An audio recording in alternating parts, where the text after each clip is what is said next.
कौशिक जी, दिल्ली से। राधे राधे महाराज जी। राधे राधे महाराज जी।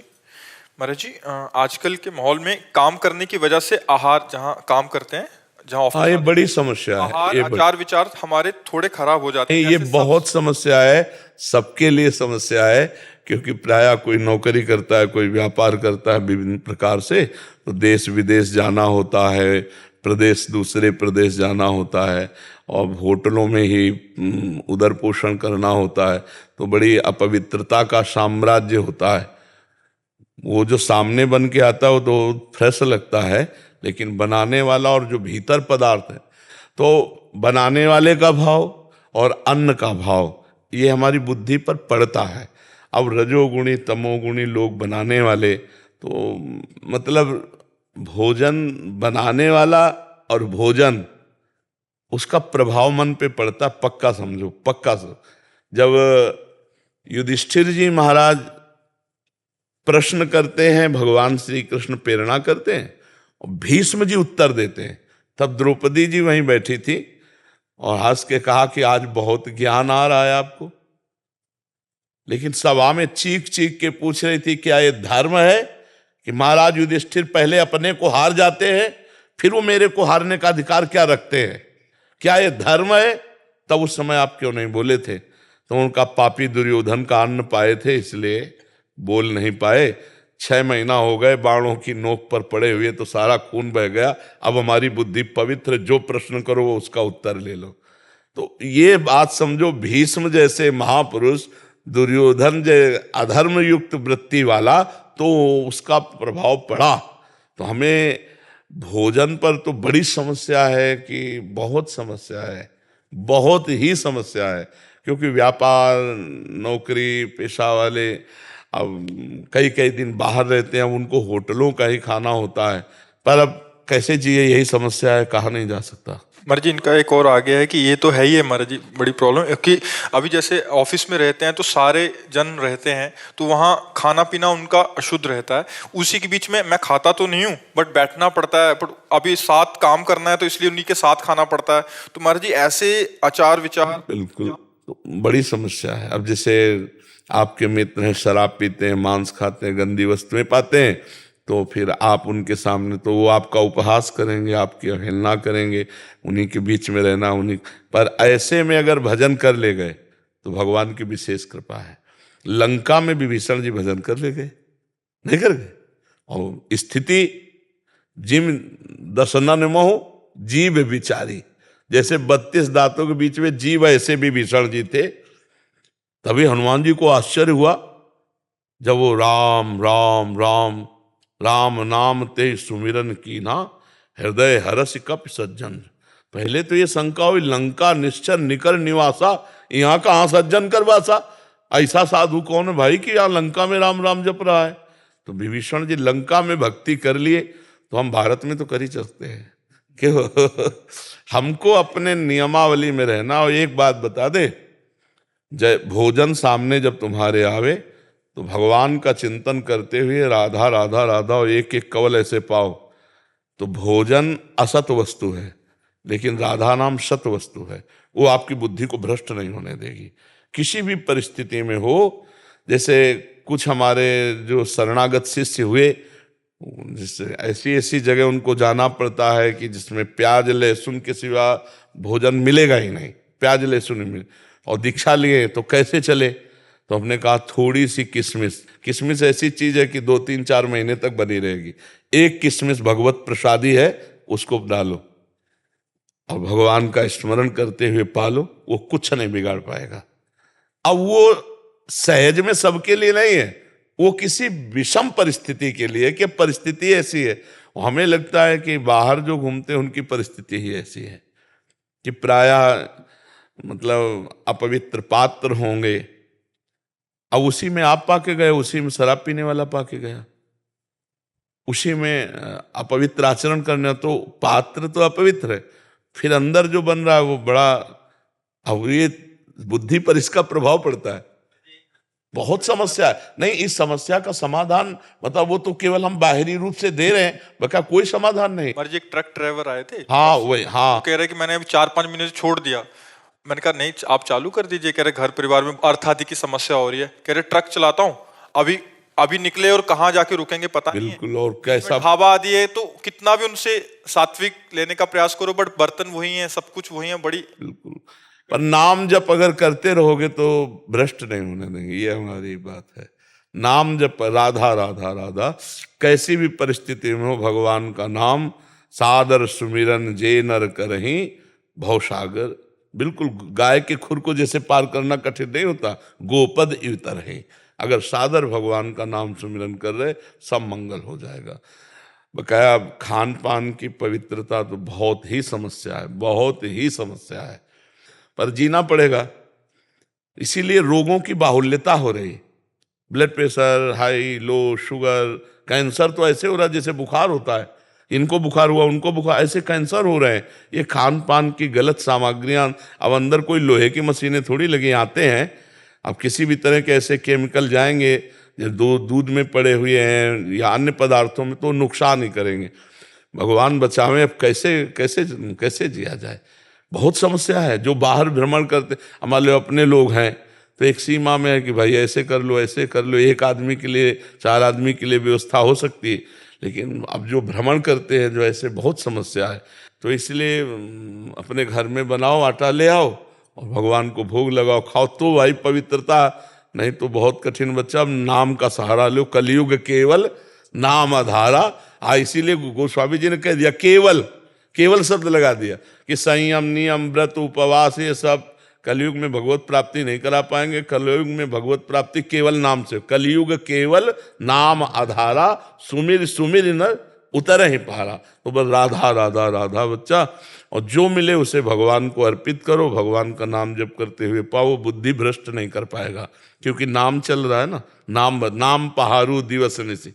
अगर नाम का पहरा है तो हमारी बुद्धि सुरक्षित रहेगी। ठीक है महाराज जी, कभी कभी तो जैसे आपके महापुरुषों के संग में रह रहे हैं तो अभी कली काल का ऐसा प्रभाव नहीं, बट महाराज जी बहुत भयावा लगता है कभी कभी कि बाहर, अरे और आगे अभी तो आप गुरुजन विराजमान है महाराज जी, आगे चल के महाराज जी कैसे कैसे नहीं है तो भयावह स्थिति। क्योंकि देखो, दूसरों का हित चाहने वाले बहुत कम दिखाई देता है वो, कि हम परोपकार की भावना से, लेकिन उसमें नाम और रुपया और पैसा, तो इससे जगत कल्याण फिर नहीं होता है। अब जैसे श्री स्वामी राम सुखदास जी महाराज थे, निष्काम संत, कभी अपने लिए कुछ, अब गए तो मानो भारत का भाग्य लुट गया। ऐसे संत जो देश मंगल के लिए, जगत मंगल के लिए बहुत कम, मतलब बहुत कम, वो बहुत विचित्र है, मतलब बहुत विचित्र सम। अब ये है कि कलिकाल बढ़ेगा इसी से, जब परमार्थिक संत अंतर ध्यान हो जाएंगे। अभी तो अंगुलियों में गिन सकते हैं, ये तो नहीं कह सकते कि बहुत है, अंगुलियों में गिन सकते हैं। निष्काम संत, जिनका उद्देश्य है भगवान की आज्ञा से भगवान का जस गाना, भगवान के लिए गाना, भगवत स्वरूप जगत का मंगल। सर्वे भवन्तु सुखिना सर्वे संतु निरामया। ये बिरले ही हृदय से, बाहर तो, लेकिन अंदर की लालसा क्या है, उसी से जगत मंगल होता है। तो सुबह से लेकर के 11-12 बजे तक भजनानंदी संत भजन करते थे। सुबह 3 बजे 2 बजे बैठ गए और उस भजन का जगत मंगल के लिए प्रयोग करते थे। अब हर समय कान में मोबाइल है, अंतर्मुख कब होने गए? सोचो, वो कुन करता रहता है, थोड़ी देर में अंतर्मुख कब होंगे? 8 घंटे 10 घंटे लगातार मंत्राकार वृत्ति, तब कहीं भगवदानंद की स्फूर्ति होती थी। अब ऐसे ऐसे प्रपंच फैल रहे हैं कि केवल एक तरह से समझ लो नाटक जैसा हो रहा है। असलियत में वो जो बात है ना, वो बहुत मुश्किल की बात रह गई। जो भगवान की प्राप्ति कराने वाला मार्ग है वो गुप्त होता जा रहा है, निष्काम। और अगर हम सेवाएं हैं, जैसे मान लो संत सेवा, भगवंत सेवा, गुरु सेवा, तो भगवान अपने आप व्यवस्था करते हैं, भगवान व्यवस्था करते हैं। अन मांगे आगे आवे को जीव पल्ला। अब ये बात समझ में नहीं आती, उनके भरोसे होके देखो, भगवान के लिए करके। तो अब जगदीश्वर का भरोसा कम रह गया, रुपया का भरोसा ज्यादा रह गया। बैंक बैलेंस का भरोसा नहीं। वो तो रुपया का जहां महत्व है वो अध्यात्म नहीं हो सकता, ये भी पक्की बात समझो। जहां अध्यात्म का महत्व है, रुपये का महत्व नहीं होगा। तीन चीजें अध्यात्म में रद्दी कर दी जाती हैं, कंचन, कामिनी और कीर्ति, यह अध्यात्म है। और आज प्राण दिए हम इसी के लिए, और इन्हीं का अध्यात्म भंजन करता है, खंडन करता है। पुत्रैषणा, वित्तैषणा, लोकैषणा, इसको जो मिटा दे वो अध्यात्मवान, वही भगवान को बड़ा, मतलब जो सही मार्ग है ना वो छुपता चला जा रहा है। शास्त्रों की व्याख्या हम अपने अनुकूल करने लगे हैं, धर्म के अनुकूल नहीं, अपने अनुकूल करने लगे। बड़ा मतलब, तो इसलिए बहुत भगवान की कृपा है, अभी अवसर है, निकल चलो, भगवान का नाम जप करो, अपने कर्तव्य को पूजा समझो, कोई नशा मत करो, पराई माँ बहन बेटियों की तरफ काम दृष्टि न रखो, साधु हो, घर में रहते हुए साधु हो। तुम्हें कहीं और भागने की जरूरत नहीं हो, चाहे जहां भाग के जाओ, माया सब जगह है। कोई ऐसी जगह बताओ जहां माया ना हो, और कोई ऐसी जगह बताओ जहां भगवान ना हो। तो जब कहीं भी भाग के जाओ तो माया मिलेगी ना, तो ऐसे ही कहीं भी भाग के जाओ तो भगवान मिलेंगे ना। तो तुम्हारे घर में भी तो भगवान है, जब सर्वत्र है तो तुम्हारे घर में भी है। और अगर माया सर्वत्र है तो कहीं गुफा में जाओगे तो वहीं भी माया पहुंच जाएगी, भागने की जरूरत नहीं। नाम जप करो बस, कोई गंदा नशा न करो, कोई गंदा आचरण न करो, बढ़िया जीवन है। और भगवान की प्राप्ति सहज में होती है, ध्यान रखना, सहज हो जाओ, भगवान के हम हैं। बिगड़ी जन्म अनेक की अबहि सुधरे आज, होई राम को। पहली बात भगवान के हो जाओ, फिर नाम जप, तुलसी तज कुसुमात, गंदे आचरणों का त्याग करके भगवान का नाम जप करती है, सबको भगवत प्राप्ति हो सकती है। पर नाम जपना बहुत कठिन है, गंदे आचरणों का त्याग करना बहुत कठिन है। और हम श्री भगवान के, श्री भगवान हमारे, ऐसा हर समय ठसक रहना ये बहुत कठिन है। अगर यही धारण कर ले तो मंगल हो जाए। जागृति जी कनाडा से। राधा वल्लभ श्री हरिवंश महाराज जी, आपके चरणों में कोटि कोटि प्रणाम। गुरुदेव, अभी अभ्यास की कमी के कारण जब शरणागत मंत्र जाप के लिए आसन पर बैठती हूँ तो लगता है अक्सर मंत्र और संसारी विचार दोनों चल रहे हैं। गुरुदेव, ऐसा ही अगर अंतिम समय में हुआ तो कौन से भाव की प्रधानता आगे की? भगवान की प्राप्ति होगी, भगवान की प्राप्ति होगी। ना सतो विद्यते भाव, ना भाव विद्यते सता। असत की सत्ता नहीं है और सत का कभी अभाव नहीं। तो नाम और मंत्र सत है, संसार का चिंतन असत है, तो वो असत कुछ बिगाड़ नहीं पाएगा। यदि नाम चल रहा है, मंत्र चल रहा है, तो हमें भगवत प्राप्ति होगी, इसकी चिंता न करें। भगवान के नाम में देखो, इसका प्रमाण है, अंतिम समय अजामिल ने अपने पुत्र को पुकारा, भगवान को नहीं, उसका नाम था नारायण। नारायण, तो उसी समय भगवान नारायण के दो पार्षद आके यमपाश को काट दिया। तो यमदूतों ने कहा, पूरी सृष्टि के मालिक तो यमराज हैं, हम तो इतना ही जानते हैं, क्योंकि यमदूतों को क्या पता। तो आप कौन है सिद्ध पुरुष जो इतना बल रखते हैं कि हमारी यमपाश को काट दिया? तो उन्होंने पूछा, अगर तुम धर्मराज के दूत हो तो बताओ धर्म किसे कहते हैं? तो उन्होंने बताया, जो शास्त्र के अनुकूल चलता है, शास्त्र आज्ञा के, उसे धर्म कहते हैं, और जो शास्त्र के प्रतिकूल चलता है उसे अधर्म कहते हैं। तो उन्होंने दूसरा प्रश्न किया, क्या सब पापी दंडनीय है? तो उन्होंने कहा, जिन्होंने प्रायश्चित कर लिया पाप का उनको दंड नहीं दिया जाता, और जिन्होंने पाप का प्रायश्चित नहीं किया वो दंडनीय है। तो उन्होंने कहा कि ये सब पापों का प्रायश्चित कर लिया, क्योंकि मरते समय, अंतिम समय नारायण, ये जो 4 अक्षर निकले तो सब पापों का प्रायश्चित हो गए।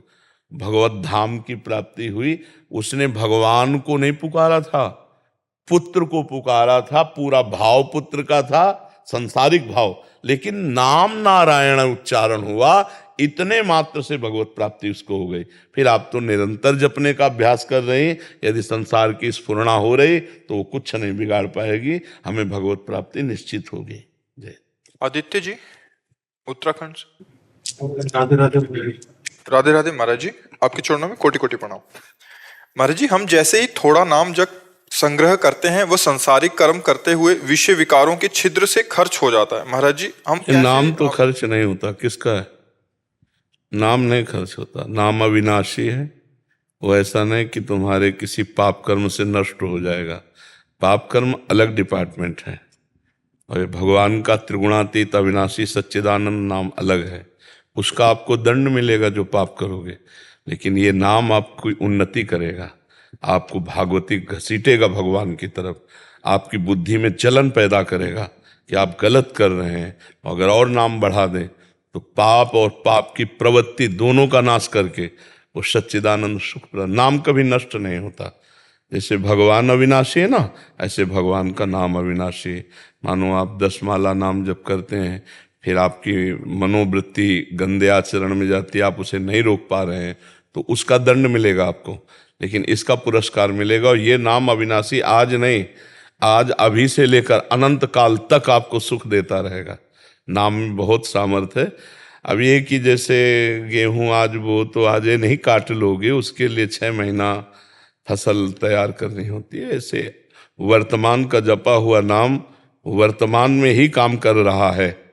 जैसे व्यक्ति भूखा हुआ बहुत दिन का हो और एक एक कवल भोजन पावे तो तृप्ति पुष्टि क्षुधा निवृत्ति हो रही है, पर उसे पता नहीं चलेगा। उसे पता चलेगा जब कम से कम आधा पेट हो जाए। ऐसे ही हमारा भजन जब कम से कम 12 घंटा होने लगे, तब हमारी समझ में आएगा कि भजन का आनंद क्या है। एक कवल भी अपना काम कर रहा है, ऐसे हम एक एक नाम जो जप कर रहे हैं तो संसार से निवृत्ति, परमात्मा के स्वरूप का ज्ञान और प्रेम, ये तीनों बराबर बढ़ते हैं। लेकिन पता तब चलेगा जब आधा पेट कम से कम भोजन हो जाए। ऐसे कम से कम आधा समय हमारा भजन में जाने लगे, 12 घंटा उठते बैठते चलते फिरते भगवान का, तब उसको समझ में आएगा। नाम अविनाशी, इसका कभी नाश नहीं होता। इसको खूब जपो और कोशिश करो कि हमारे द्वारा कोई पाप कर्म ना हो। अगर भूल चूक से हो जाते हैं तो भगवान से प्रार्थना करो कि आगे बार हमको सामर्थ्य दो कि मैं अगली बार ना कर पाऊँ। भगवान ऐसी कृपा करेंगे। हम लोग बहुत फिसड्डी स्वभाव के हैं, जरा में फिसल जाते हैं, तो हमें थोड़ा ज्ञान हो भगवान के भजन से कि हमारा मार्ग क्या है, सुख क्या है, किसमें सुख है, तो हम सही मार्ग का चयन कर पाएं। पर बड़े बड़े ज्ञानियों को भी फिसला देती है ऐसी भगवान की माया है। चूक हो जाना कोई बड़ी बात नहीं है, चूक सबसे होती है, लेकिन बार बार चूक होना है नहीं। चूक सबसे होती है, लेकिन बार बार चूक होना, फिर वो चूक ना होकर वो अपराध बनता है। मतलब एक बार हमसे तो चूक हो गई तो राहती न प्रभु चित चूक किए की, करत सुरति सयबार ही की। प्रभु अपने जनों के द्वारा चूक हुई को हृदय से नहीं देखते। उसके हृदय की बात को ये करना नहीं चाहता था, पर मेरी माया की प्रबलतावश ये चूक। लेकिन बार बार को चूक नहीं कहते, बार बार को अपराध कहते हैं। तो हमें लगता है आप कोशिश करो कि जिन गलतियों को आप जानते हो उनकी पुनरावृत्ति ना हो। अगर फिर भी हो जाती है तो निराश और उदास और हताश होने की जरूरत नहीं। ये बहुत बड़ा फिसलन का मार्ग है, तो हम कभी भी फिसल सकते हैं, पर हम कोशिश करें कि ना फिसले। भगवान बल देंगे, भगवान कृपा। बहुत बड़ा फिसलन का मार्ग है। अपने लोग जिंदगी चले ना तो अपने लोगों को पता है। देखो, तुम्हें भूख लगी, भोजन पा लिया, तो तुम भूख का स्वाद क्या जानो। तुम्हें भूख लगी, भोजन पा लिया, तो तुमने भूख का स्वाद क्या चखा है। तुम्हें काम पीड़ा लगी, भोग कर लिया, तुमने काम की जलन को क्या जाना। तुम्हें जो लगा वो सब है, लेकिन जो लगे उसको सह जाए, तब पता चलता है त्राहिमाम प्रभु कितना जलन देते हैं ये संसार के विषय, ये भोग। तब वो धीरे धीरे जलते। देखो, कच्ची मटकी में एक चुल्लू पानी डालो, पूरी मटकी फैल जाएगी, और जब आग में तपा दी जाती है तो वही वर्षों खूब भर के पानी रखो, कुछ नहीं फर्क पड़ता। तो ऐसे ही भगवान के मार्ग में हृदय को पक्का किया जाता है। ये काम क्रोध लोभ मोह मद मत्सरी आग है, ये अग्नियां जलाती हैं, और जो सह गया वो भगवान को प्राप्त हो गया। यम ही न व्यथ्यन्ते ते पुरुषम पुरुषर्षभ सम दुखा सुखाधीरम स्वअमृतत्वाय कल्पते। वो अमृत पद का अधिकारी हो जाता है जो इन वेगों को, काम का वेग, क्रोध का, भूख का, प्यास का, वाणी का, अहंकार, इन सब वेगों को जो भगवान का आश्रय लेकर सह जाता है। पर है बहुत कठिन। बातें बना लेना बहुत सरल है, लेकिन है बहुत कठिन। अगर इस कठिनता को सह गया तो भगवत प्राप्ति निश्चित हो जाती है। इसलिए पहला विश्वास करो कि आपके द्वारा जपा हुआ नाम आपके बैंक लॉकर में बिल्कुल सुरक्षित रखा है, उसकी हानि नहीं हो सकती। आपके द्वारा जो पाप कर्म हो रहे हैं उनका दंड मिलेगा, और उनका दंड बड़ी सम्मान से मिलेगा। देखो, बड़े आदमी का अगर कोई सबसे बड़ा पदाधिकारी हो और उसके परिवार के सदस्य से गलती हो जाए तो बहुत कुछ उसे सुविधाएं मिलती हैं। ऐसे हम सबसे बड़े प्रभु के हैं। अब अगर हमें गलती भी होगी ना तो हमें बड़ी सुविधाएं मिलेंगी। जैसे काशी में एक प्रिया प्रीतम के उपासक रहते थे, वृंदावन के प्रिया प्रीतम।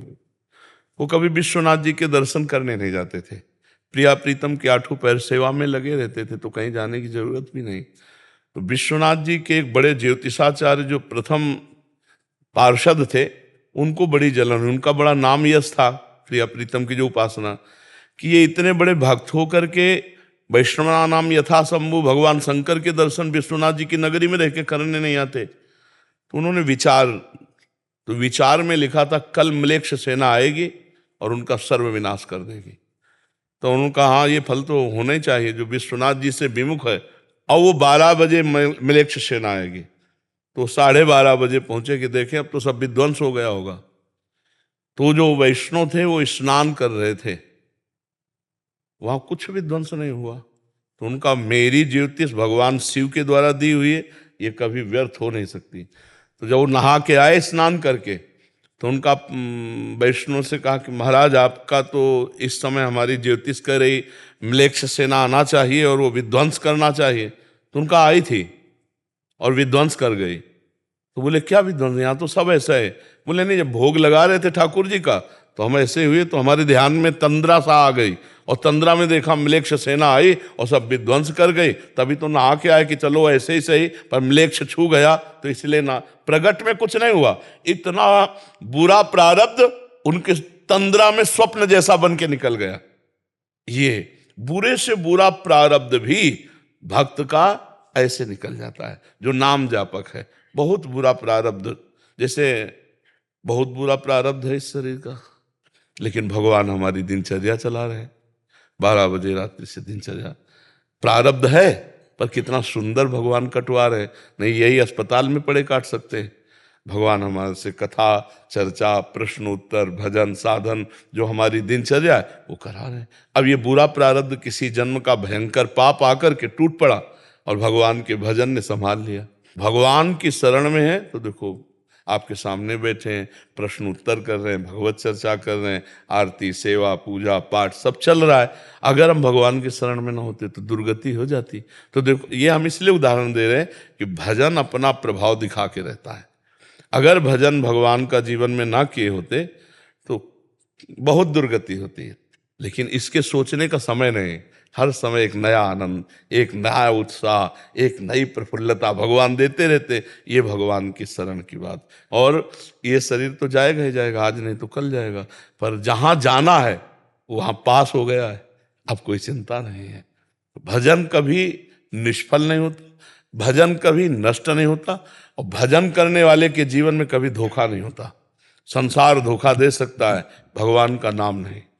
इस भजन सारथी सुजाना, भगवान का नाम वो सारथी है कि आपको ऐसे मार्ग में ले जाएगा जहां परमानंद परम सुख मिले, इस लोक में भी और परलोक में भी। पक्का मानो। भगवान की कृपा का हम तुम्हें कैसे बताएं। ये सब रूपों में भगवान है, सब रूपों में भगवान हमें प्यार दे रहे हैं।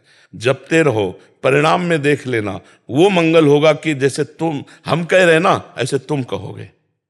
अगर हमको अनुभव ना होता, हमको ये सब, ये तो बाहरी बातें तुम्हें बता रहे हैं, अंदर की बात तो बता ही नहीं सकते। वाणी की सामर्थ्य नहीं है कि जो जीवन का लक्ष्य है वो भगवत प्राप्ति है, और भजन के द्वारा ही सारे सुखों का तुम संग्रह कर सकते हो। अगर भजन नहीं है और सब सुख तुम्हारे पास है तो तुम खुश नहीं रह सकते। देख लेना, तुम शीतल नहीं रह सकते, तुम्हारा हृदय ठंडा नहीं हो सकता। हर्षित होगे, शोकित होगे, कामनाओं की भीड़ लगी रहेगी। आप सब देख लो ना, हृदय क्या ऐसा कहता है, अब कछु नाथ न चाहिए मोरे। ये तभी होता है जब भजन होता है। जब भजन डट के हुआ, जहां भगवदानंद मिला तो वह हृदय से निकलने लगता है, कुछ नहीं चाहिए, कुछ नहीं चाहिए प्रभु। और जिसके हृदय में कोई चाह नहीं होती वो बादशाह का बादशाह है। चाह मिटी चिंता मिटी मनुआ बेपरवाह, जिनको कछु न चाहिए वो शाहन के साथ। इसलिए खूब नाम जप करो, पाप कर्म से जितना बन सके बचाओ, अपने को गंदा होने से बचाओ। कपड़ा धोए और फिर गंदा करें, फिर धोए फिर गंदा करें, तो इससे तो हमारा समय बर्बाद हो रहा है। जब हमको साफ करना ही है तो गंदा क्यों करें। हम थोड़ा गंदगी से बचे, गंदे आचरणों से बचे, जिससे हमारे हृदय में नाम का प्रकाश हो। डॉक्टर आशीष जी मथुरा से। राधा श्री हरिवंश महाराज जी। महाराज जी, नाम जप से मनुष्य भी गुणातीत बन सकता है क्या? यदि हाँ तो हमारे कर्म जो गुण पर आधारित हैं कैसे होंगे? यदि मनुष्य गुणातीत हो गया तो कर्म कैसे कर पाएगा? राष्ट्रपति माफ कर दे तो फांसी की सजा माफ हो जाएगी कि नहीं हो जाएगी? तो फिर भगवान के नाम में अपार सामर्थ्य है। नाम लेत भव सिंधु सुखाही, करो विचार सुजन मन माही। जब बहुत नाम जप किया जाता है निरंतर, तो हमारे संचित कर्म को भस्म कर देते हैं भगवान, और जो क्रियमाण वर्तमान में हो रहे हैं इसको निष्फल कर देते हैं, और प्रारब्ध को निष्प्रभावित कर देते हैं, और उसे जीवन मुक्त बनाकर भगवत प्राप्ति करा देते हैं। जप के तो देखो नाम, निरंतर नाम जप के देखो, सब हो जाएगा। नाम जपने से निश्चित भगवत प्राप्ति है। नाम जपने से यह परलोक सकल सुख पावत, मेरी सो भैया कृष्ण गुण संचु। हरिवंश महाप्रभु कहते हैं, मेरी शपथ है, विश्वास करो, मैं कसम खा के कहता हूं, यदि कृष्ण का नाम जप करोगे, कृष्ण के गुणों का गायन करोगे, तो इस लोक और परलोक में सदैव सुखी रहोगे। तो नाम जप परम सुख प्रदान करता है। भगवान गुणातीत है तो भगवान का नाम गुणातीत है, तो भगवान का धाम गुणातीत है, तो भगवान की लीला त्रिगुणातीत है। समझ रहे हो ना? हाँ, तो इसलिए कभी भी नाम पर तो अविश्वास करना ही मत ही, नहीं तो परमार्थ ही नष्ट हो जाएगा।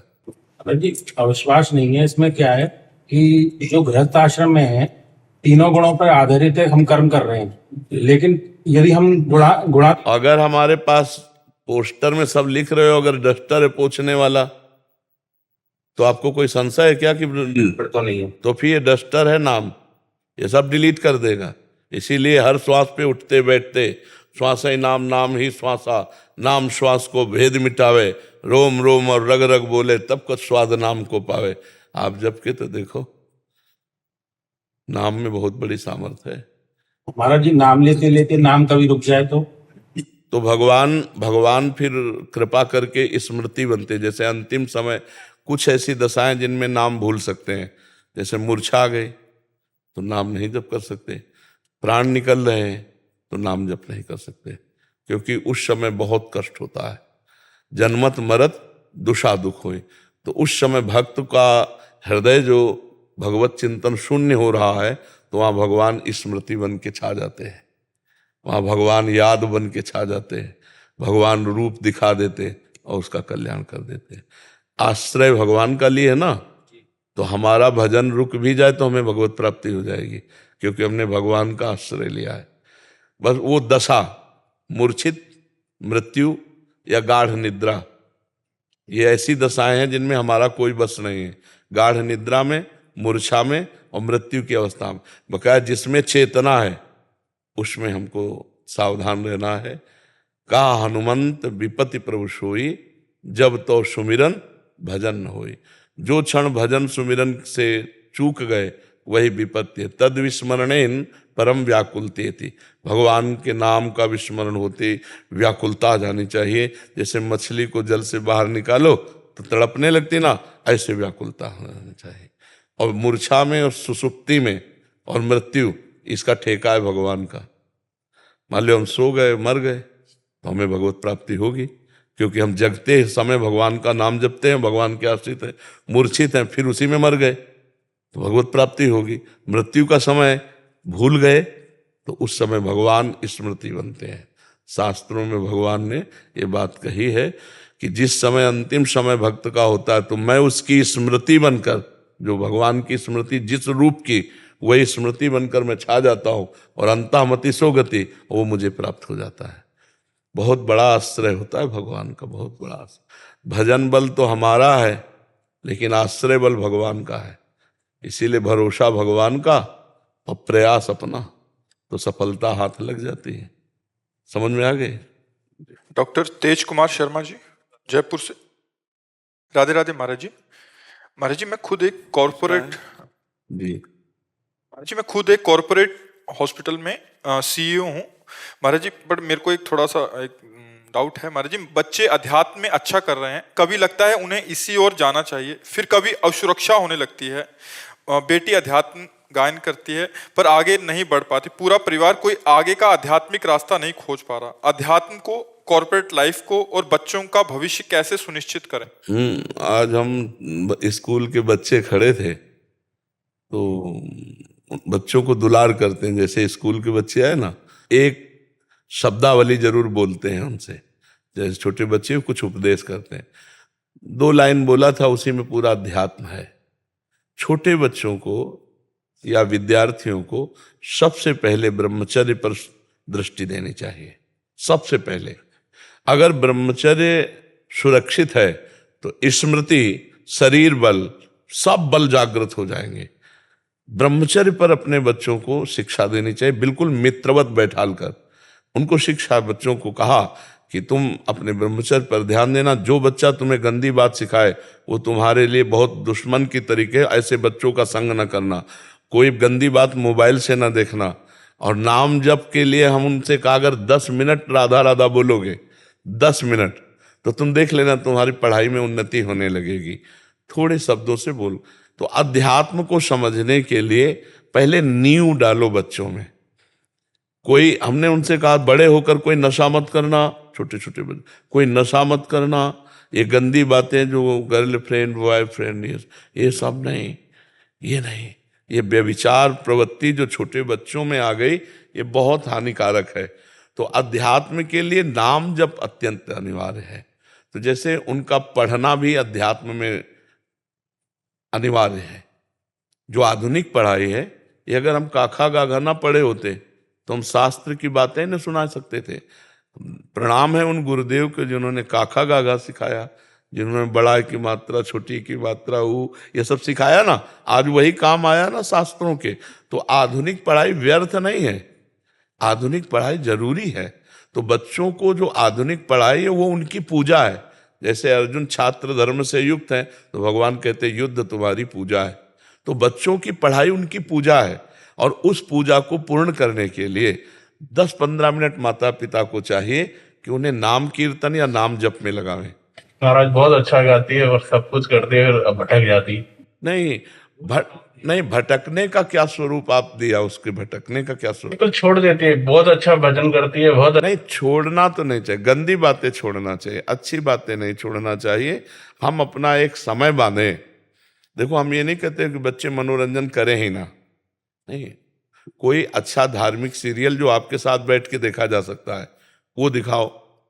ऐसे मोबाइल बच्चों को जो बड़े बड़े मिल गए हैं, स्मार्ट मोबाइल, और इधर उधर सर्च करने लगे तो बच्चों की बड़ी दुर्दशा हो रही है।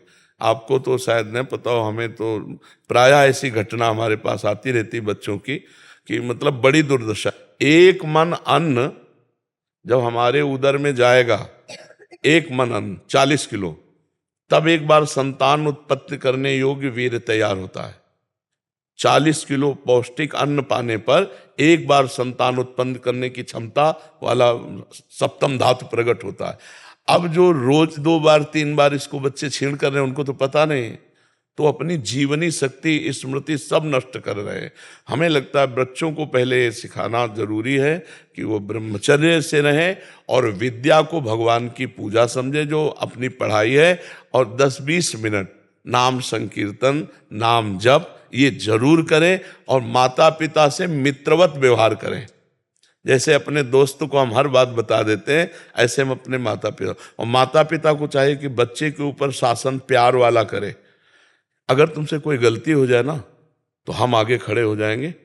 गलती करना मत, अगर गलती हो जाए तो तुम डरना मत, मुझे जरूर बता देना, मैं तुम्हें बचा लूंगा।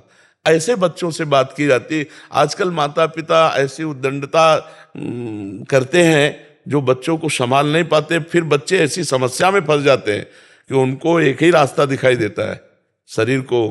तो इसलिए बहुत संभाल के, ये हमारे देश के भविष्य हैं, जो बच्चे बच्चियां हैं ये देश के भविष्य हैं, इनको सुंदर पढ़ाओ, ये पूजा है आपकी, इनको पढ़ाओ। अच्छा, वृक्ष को जैसे हम सेट करते हैं वैसे ही उसका स्वरूप आ जाता है, बांध करके उसको ऐसे ऐसे इनको हमारे दृष्टि में होना चाहिए।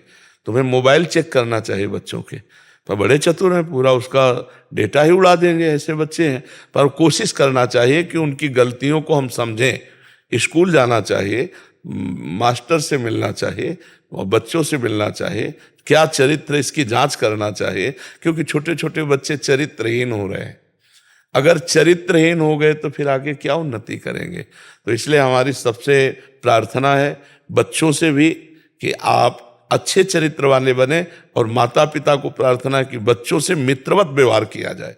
समय का होता है ना, अब बच्चे इतने प्रवीण नहीं कि आपकी डांट को वो प्यार समझें, तो अब वो काट थोड़ी डालेंगे, वो तो उनका एक प्यार है जो एक शासन कर रहा है। लेकिन बच्चे इस बात से भयभीत हो जाते हैं, अगर पापा ये बात जान गए, मम्मी ये बात जान गई, अब वो अंदर ही अंदर घुटता रहता है और उसको कई तरह से टॉर्चर होता है दिमाग का बच्चों के साथ। तो हमें लगता है कि ये बच्चों को उन्नतिशील बनाने के लिए परिवार में कोई उनका शोषण न करे, ये भी बात ध्यान रखनी है। परिवार के जन, रिश्तेदार के जन ये शोषण न कर पाए, क्योंकि हमारे पास कई ऐसी शिकायतें आती हैं कि बच्चियों का परिवार में ही शोषण होता है, मामा भांजे, रिश्ते नाते, और यहाँ तक कि कहने में शर्म लगती पिता के द्वारा भी ऐसा, मतलब हमारे सामने। तो ऐसी रक्षा की जाए, हमारे भारत के भविष्य है। तो इसलिए अपने बच्चों का जीवन पवित्र रखो और नजर रखो, कोई रिश्तेदार नातेदार, ये अबोध बच्चे हैं, इन पर कहीं गलत हरकत न कर। हमें लगता है कि हफ्ते में 1-2 बार तो बच्चों के साथ बैठना चाहिए, एकांत में खवा पिया के हंसी खेल करते हुए आज हम लोग बातें करते हैं। फिर उसको कहीं तुम्हें कोई मित्र ऐसा, कहीं कोई रिश्तेदार नातेदार कोई ऐसा, बिल्कुल खुल के बोलो, हम तुम्हारे दोस्त की तरह।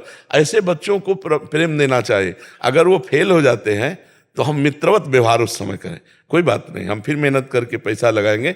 आप पढ़ने में ध्यान दीजिए, इस बार कमजोर पढ़ाई की, हमें लगता है इसलिए फेल हो गए, आप प्रयास कीजिए। अब जैसे फेल हो गए और ऐसा, अब वो बच्चा छोटा सा, छोटा दिमाग, वो फिर कोई न। महाराज जी ये दो ही मुख्य कारण है महाराज जी। एक तो है जो पढ़ाई आदि में असफल हो गए, फिर घर में ये, और दूसरा बाहर रहते हैं बच्चे तो दोस्ती हो जाता है कहीं, तो फिर वो घबराते हैं क्योंकि घर में ऐसा बताएंगे, तो जैसे आपने बोला मित्रवत व्यवहार रहेगा, और दूसरा उनको जब असफल होने पे भी उत्साह मिलेगा कि नहीं तुम आगे और बढ़ो, तो एक बहुत अच्छा। हाँ, और जैसे 10 मिनट बैठ करके सत्संग सुनाओ, 10 मिनट अगर हम सत्संग सुनाएंगे रोज बच्चों लायक, जैसे ब्रह्मचर्य पर है, मित्रता पर है, कई ऐसे चैप्टर हैं, मन पर है, आपका मन आपको परेशान कर रहा हो तो कैसे बचना चाहिए, आखिरकार मन को शांति के लिए क्या करना चाहिए, आपके अंदर ये बहुत ओवर थिंकिंग बढ़ रही तो हमें क्या करना, इन सब पर चर्चा हो चुकी है। तो ऐसे सर्च करके और बच्चों को सुनाना चाहिए, थोड़ी देर सत्संग सुनाना चाहिए, तब बात बनती। और बच्चों को शिक्षा देनी चाहिए, रोज उठकर पैर छुओ, मम्मी के पैर छुओ, ऐसे कहना चाहिए, बच्चों को लगाना चाहिए। हम लोगों को सिखाया गया था, इस सुबह उठो, पहले हाथ के कराग्रे वस्ते लक्ष्मी कर बदे पृथ्वी माता के पैर छू, फिर उठकर पिताजी माताजी सब बड़े जनों के पैर छू। ऐसा भगवान भी करते थे। प्रातः काल उठ के रघुनाथा मात पिता गुरु नावयम। कौन सा बच्चा करता है, बिरला ही कोई कर। आप अपने मम्मी पापा के पैर छूते हो? सच्ची बताना रोज। आज क्या जन्मदिन है प्रभु जी, अच्छा। आज भी पैर नहीं छुए सुबह। तो आप ऐसे ऐसे आपने ऐसे ऐसे कह, झूठ ना मत बोलो। अगर आप कह देते कि मैं नहीं छूता तो मैं प्रसन्न हो जाता, आपने झूठ बोला, ये गलत संस्कार हैं आपके। आप अच्छे बच्चे बनो। बहुत डांट तो लगेगी, डांट से नहीं डरना, लेकिन झूठ से तुम्हारे ऊपर विश्वास खत्म हो जाएगा। नहीं, अब हम आपसे पूछेंगे, आप ऐसा, आप जो बोलेंगे तो मुझे डाउट होगा, पता नहीं झूठ बोल रहा हो। झूठ नहीं बोलना चाहिए जी। आज तक गलती हुई, आज से मैं रोज अपने मम्मी पापा के पैर छूंगा, ऐसा बोलो। रोज अपने मम्मी पापा के पैर छूंगा। हाँ, बहुत सुंदर, इससे बहुत अच्छे आशीर्वाद मिलते हैं मम्मी पापा के। ठीक है।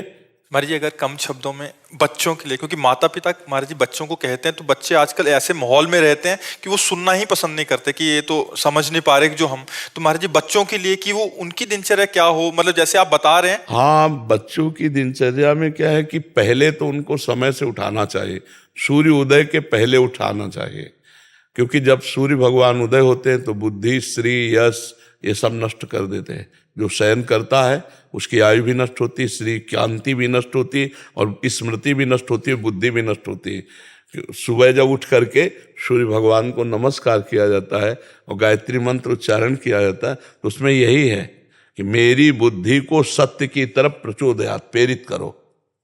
जो तो भगवान सूर्य ज्ञान के दाता हैं। अगर बच्चा सूर्य उदय के पहले उठे, फिर तो उसके लिए माता पिता को उठना पड़ेगा महाराज जी। हाँ, पर आज की दिन आज की दिनचर्या है 2-3 बजे सोना और 11 बजे उठना, तो हमारा तो कोई मेल ही जोल नहीं पाता है। हमारा तो 11 तो कम में 2 बजे उठते हैं। दिन में, हाँ, दिन में। अब बताओ 2 बजे नहीं, 2 बजे रात्रि के उठते तो हमारे से मिल जाती बात की, अब 2 बजे रोड में आ जाते। अब कैसे हम दिनचर्या बताएं जब प्रातः की दिनचर्या ही नहीं बन पाएगी। हाँ, तो जैसे अब ये दिनचर्या करके और बच्चों को तांबे के पात्र में रखा हुआ जल अगर पिलाया जाए, वज्रासन में बैठकर पिए, थोड़ा टहलो, सौंच जाओ, स्नान करो, 10 मिनट व्यायाम करो और इसके बाद अपनी पढ़ाई पे लगो। तांबे के जो पात्र में रात भर जल रखा रहा है उसमें पावर होता है, बौद्धिक शक्ति और पेट साफ करने का पवित्र जल होता है। अगर उसको गर्म कर लेते हैं तो पेट के लिए और लाभदायक होगा। थोड़ा हम गर्म करके उस जल को लेकर शौच करके, स्नान करके व्यायाम करें और व्यायाम करके पढ़ाई करें, और हम उस पढ़ाई के समय ये भाव करें ये हमारे भगवान की पूजा है। क्योंकि बच्चों को ज़्यादा पूजा पाठ में, पढ़ाई में लगाओ, पढ़ाई करें। और इसके बाद जब बाल भोग पाने का समय तो 10 मिनट राधा नाम कीर्तन करो और वो बाल भोग पाओ। 10 मिनट नाम के बाल भोग और फिर अपने स्कूल जाओ। मोबाइल आदि दे तो उनकी सावधानी रखे। और शाम के शयन करते समय बच्चे को चाहिए 10 मिनट भगवान नाम स्मरण करते हुए ये देखे कि हमसे आज कौन सी गलती हुई, और वो उस गलती को बार बार सोचे कि आगे से गलती नहीं होगी। अगर वो नहीं समझ में आ रहा तो अपनी गलती माता पिता से बतावे, तो माता पिता उसको समझावे। पर बात यहाँ यही फंसती है कि माता पिता नहीं सुधार पे चल रहे, नहीं भजन कर रहे, ना अध्यात्म को समझ रहे, ना दिनचर्या। अब जैसे बच्चा है और वो गर्भ में है और फिर सहवास करते हैं, फिर मैथुन करते हैं, तो उस बच्चे के ऊपर ऐसे काम के संस्कार जागृत होंगे कि वो जन्मई से कामांध होगा, आप ये समझ लो। और उसके ऊपर बहुत खूब प्रभाव पड़ता है। जिस दिन से गर्भ हो जाए उस दिन से माता पिता को ब्रह्मचर्य रहना है। कौन माता पिता ब्रह्मचारी रहने, मतलब गर्भ की जो संस्कार प्रवृत्तियां हैं वो देने के लिए पहला लक्षण होता है। जब उस दिन माता को पता चल गया अब गर्भ हो गया तो अब सहवास बंद, जब तक बालक का प्रादुर्भाव नहीं होगा और फिर शब्द, तो उस तब तक ब्रह्मचर्य। अब इतनी क्षमता माता पिता में रह नहीं गई। माता पिता भागवतिक चिंतन करें, भागवतिक पवित्र भोजन बनाएं, भगवान को भोग लगाए, बच्चों को पढ़ाएं, तो उनसे उनकी बुद्धि शुद्ध हो। अब ये सब होता होगा किन्हीं घरों में, लेकिन सब घरों में तो ऐसा नहीं होता होगा। पर ये जो प्रथा चली 11 बजे, 12 बजे, 1 बजे तक सोने की दिन की, ये बिल्कुल बुद्धि को भ्रष्ट कर देगी। सूर्य भगवान के उदय होते जो आदर नहीं करता भगवान सूर्य का, तो कम से कम उठ जाए, इतना आदर कर ले कि सैया छोड़ दे। मान लो ना अर्घ दे ना संध्या करे, उसकी बुद्धि नहीं काम कर रही, पर इतना तो कर दे। अब बताओ जब आप कहते हो कि 2-2 बजे दिन तक लोग सोते हैं।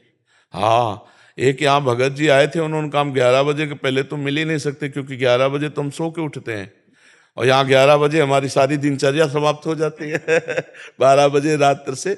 और सबसे बड़ी बच्चों के लिए दिनचर्या ये है कि वो कभी भी गंदे बच्चों का संग ना करें, मोबाइल से गंदी बातें ना देखें, गंदी कोई क्रिया ना करें, तो लड़कते पड़कते वो भगवान की तरफ, अध्यात्म की तरफ चल सकते हैं। लेकिन गंदे आचरण करेंगे फिर। ग्रुप कैप्टन दीपक भट्ट जी। राधे राधे महाराज जी। महाराज जी आपके चरणों में कोटि कोटि प्रणाम। महाराज जी आपसे 1.5 साल से यूट्यूब के माध्यम से जुड़ा हूँ। महाराज जी, मैं वायुसेना में रहते हुए भी कभी मांस मदिरा का सेवन नहीं किया। धन्यवाद। प्रतिदिन नाम जप करने का भी प्रयास करता हूँ आपकी कृपा से। महाराज जी, मेरा एक दुविधा है। महाराज जी, मेरे से एक अपराध बना है। लगभग 8-9 साल पहले जब मैं ऑफिस जाने के लिए गाड़ी पीछे कर रहा था, न जाने कहां से 2 कुत्ते के बच्चे मेरी गाड़ी के नीचे आने से मर गए। जब मैं गाड़ी में बैठा ही तब तो नहीं थे, बट पता नहीं कहां से आ गए। महाराज जी, हाँ। घटना मुझे पिछले 8-9 सालों से रोज जला। नहीं, इसमें नहीं पश्चाताप करना चाहिए।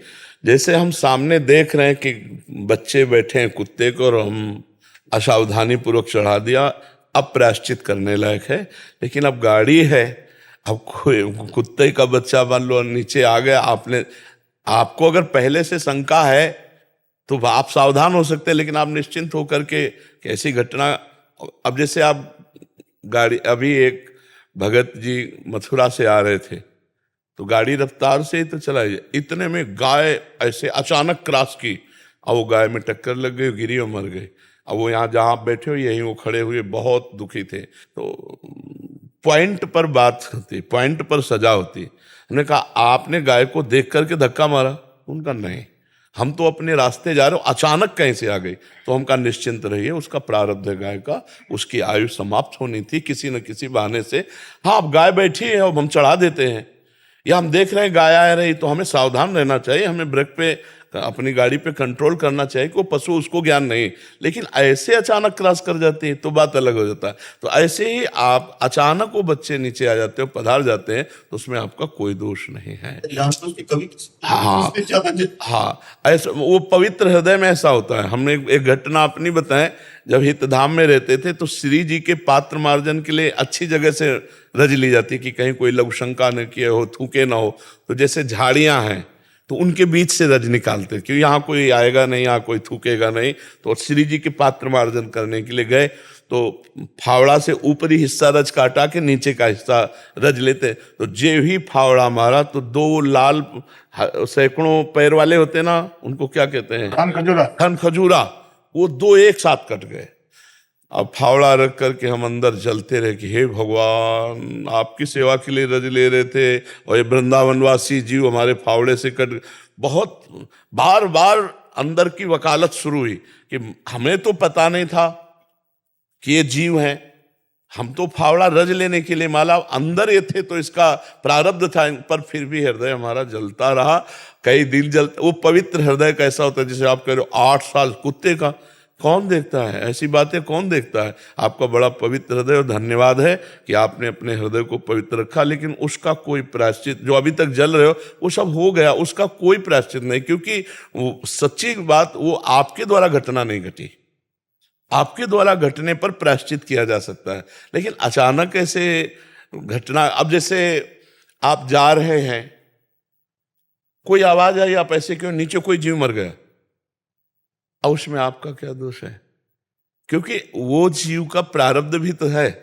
अब हम किसी जीव को देख के फिर जूता रख देते हैं उसके ऊपर, अब वो प्रायश्चित करने लायक है। अचानक घटना घट जाना ये उस जीव का प्रारब्ध है, हम उसे कष्ट देना नहीं चाहते, पर ऐसा हो गया, अचानक घटना घट जाती, इसलिए आप इससे बिल्कुल आज से निश्चिंत हो जाइए। कुछ प्रायश्चित, अगर आपकी इच्छा ही है प्रायश्चित करने की तो उस जीव का मंगल हो, इसलिए गोपाल शास्त्र नाम का पाठ कर लीजिए।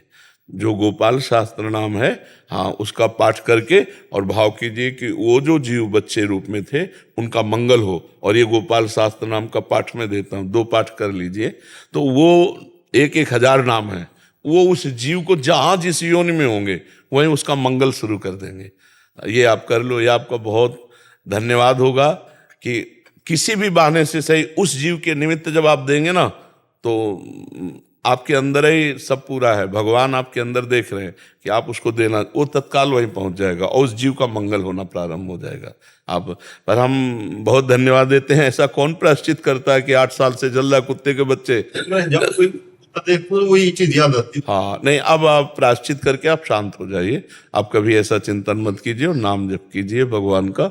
और बहुत पवित्र हृदय है, नहीं तो आजकल तो लोग जिंदा जीवों को चबा रहे हैं, राक्षस बनते चले जा रहे हैं, मछली ऐसे कच्ची खाते हैं, पशु पक्षियों को हत्या करते हैं। और आप इतने दयालु स्वभाव के, तो बहुत भगवान की कृपा है आपके ऊपर। हाँ, दुष्यंत शर्मा जी, गाजियाबाद से। राधा राधा जी। श्री हरिवंश महाराज जी, एक प्रश्न बहुत कष्ट देता है कि युवावस्था में भजन क्यों? भजन के लिए वृद्धावस्था होती है, क्या भक्ति भाव की कोई उम्र होती है? हमने कभी बंदूक नहीं चलाई और नहीं चला पाऊंगा अब, क्योंकि मैंने अभ्यास नहीं किया। मैंने कभी बंदूक नहीं चलाई तो अब भी मैं नहीं चला पाऊंगा, क्योंकि मैंने कभी पकड़ा ही नहीं, मैंने कभी अभ्यास ही नहीं किया। तो अगर बाल्यावस्था जवानी में माला नहीं चलाया ना, तो बुढ़ापे में नहीं चला पाओगे। अगर आप कुमार अवस्था से भगवत भजन में नहीं लगेंगे तो आप भजन नहीं कर सकते। देखो कितना कठिन है बच्चा भजन करना। जवान हो, 1 घंटा केवल हमें समय दो। राधा नाम ऐसे सामने लिखा होना चाहिए, 1 घंटा मन ना हटे राधा नाम से, तो हमें बताना, करके देखो, है नहीं बच्चा? तो जिंदगी भर प्रपंच किया तो बुढ़ापा भजन कैसे होगा?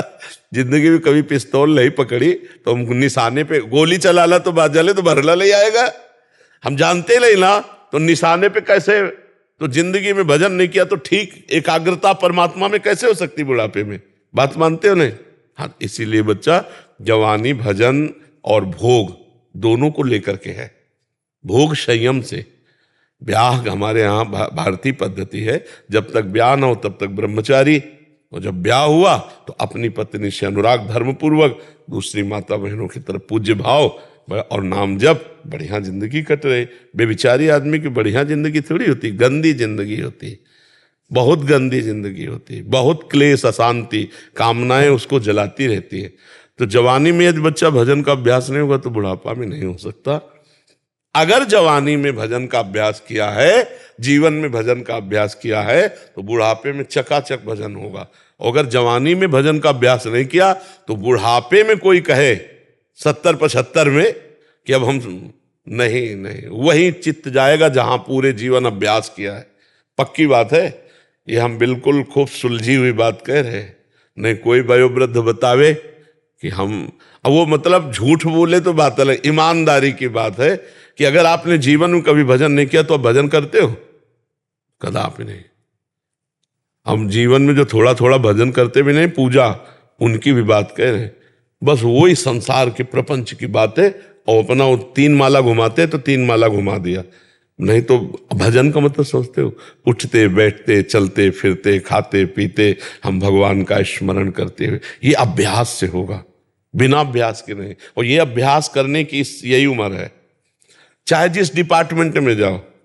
देखो जैसे अब ढोलक बजाने को हमसे कहो तो अंगुलियां काम नहीं करेंगी, इसीलिए बच्चापन में जो नरम अंगुली होती है उसे हारमोनियम बजाना, ढोलक बजाना इसीलिए लिया जाता है ना। 16, 18, 20 ये अवस्था के क्यों लिए जाते हैं?